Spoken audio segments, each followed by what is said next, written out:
Satsningar på infrastruktur i Stockholm har alltid varit en kamp om resurser mellan två läger. De som vill ha mer kollektivtrafik och de som vill ha mer vägar. Jag tror att i en lyckad satsning så lever de här två trafikslagen bredvid varandra i symbios. De behöver nämligen varandra. Och det är någonting jag hoppas vi kan se i den här serien, där vi ska lyfta fokus från spårtrafiken och även titta på vägnätets betydelse för Stockholms infrastruktur. I den här första avsnittet så ska vi titta på kanske det största problemet som båda trafikslagen har, nämligen trängsel.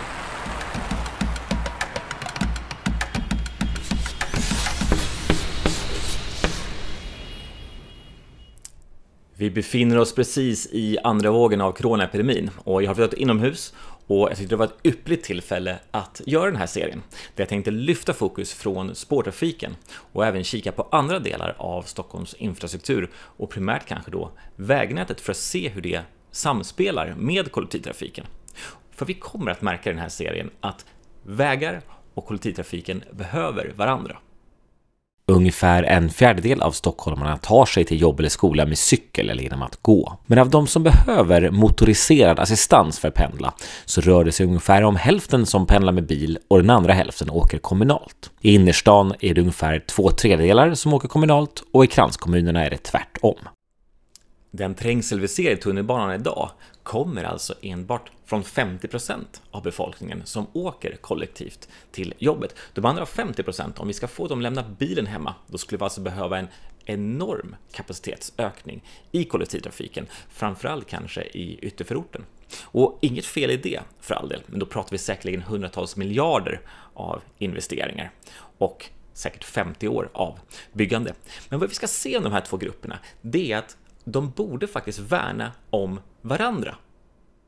De som åker kommunalt, de borde glädjas över att vissa ändå åker bil så att trängseln i kollektivtrafiken inte var ännu värre och att bättre förbifarter skulle ge mer plats för bussar, cyklar och gående i innerstan. Samtidigt borde också de som åker bil glädjas över att kollektivtrafiken byggs ut eftersom köerna i biltrafiken då kan minska. Men den här frågan är politiserad med två motstående grupper. Bakom kritiken mot nya vägar finns teorin att fler vägar gör att det blir lättare att åka bil, så fler personer väljer bilen och köerna består. Alltså är det bäst att inte bygga ut. Motargumentet skulle i så fall kunna vara att om det stämmer så borde den sanningen även gälla kollektivtrafiken. Det vill säga, bygger vi ut kollektivtrafiken så åker fler och trängseln består. Alltså är det bäst att inte bygga ut. Bakom kritiken mot kollektivtrafiken finns istället att den inte betalar för sig själv. Den är beroende av subventioner där biljettintäkterna endast täcker ungefär hälften av kostnaderna. Och även om det är sant så skulle dubblerade priser i kollektivtrafiken snarare minska antalet resenärer och därför öka bilköerna. Ja, hur vi än vrider och vänder på så verkar vi sitta i samma båt. Och visst är det så att satsningar på infrastruktur ska kanske utmana våra resvanor. De som kanske sitter och åker bil till jobbet av gammal hävd å ena sidan och kanske en visionär som ser framför sig att Agda 97 tar cykeln till vårdcentralen. För vi befinner oss också i ett teknikskifte mellan bensindrivna fordon som bilar och lastbilar till eldrivna, och det här kommer göra mycket för miljöaspekten på hur vi transporterar oss. Och vi befinner oss också i ett vägskäl mellan att ha förardrivna fordon och förarlösa fordon. Och det här sammanlagt gör att jag tror garanterat att vi kommer ha bilar som åker runt och swishar runt på Stockholms gator om en 40-50 år, vilket kräver satsningar på vägar. Men vi kanske mest ska se bilar som ett fortskaffningsmedel i förorten. Vi kanske inte måste ha biltrafik till exempel på Skeppsbron i Gamla stan.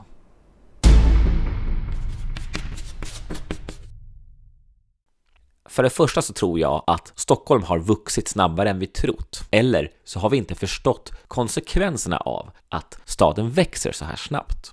För det andra så tror jag att istället för holistiska lösningar som tar hänsyn både till bilar och kollektivtrafik så har politiska principstrider bakbundit oss. En sida har gjort allt för att maximera cykelvägar och kollektivtrafiksatsningar och samtidigt sabotera eller försöka stoppa vägbyggen. Medan den andra sidan har gjort maximalt för att försena kollektivtrafiksatsningar, pekat på bussar som alternativ och klagat på dålig lönsamhet. Resultatet har blivit felprioriteringar och en mycket långsam process. Och det här tror jag inte bara gäller Stockholm. För det tredje så tror jag att vi har underskattat kostnaden för att agera långsamt. Många ska tycka till och det är enkelt och billigt att överklaga. Och för det fjärde så tror jag att vi har inte prioriterat infrastruktursatsningar. Det funkar tillfälligt att sopa behovet under mattan eftersom problemen, trängsel och kostnader, de dyker upp mycket längre fram när inte samma politiker har makten. Vi märker de här bristerna genom att det skapas kö och trängsel. Det är trångt när vi ska ner i tunnelbanan och det kommer in ett överfyllt tåg och vi måste vänta på att ta nästa. Det är också kö mellan tågen. Tågen står och väntar på varandra, framförallt Getingmidjan mellan Slussen och T-centralen som är väldigt trafikerad. Det här är ineffektivt. Det skapas också köer naturligtvis och trängsel i trafiken vid infarterna, framförallt om du ska från norr till söder i Stockholm.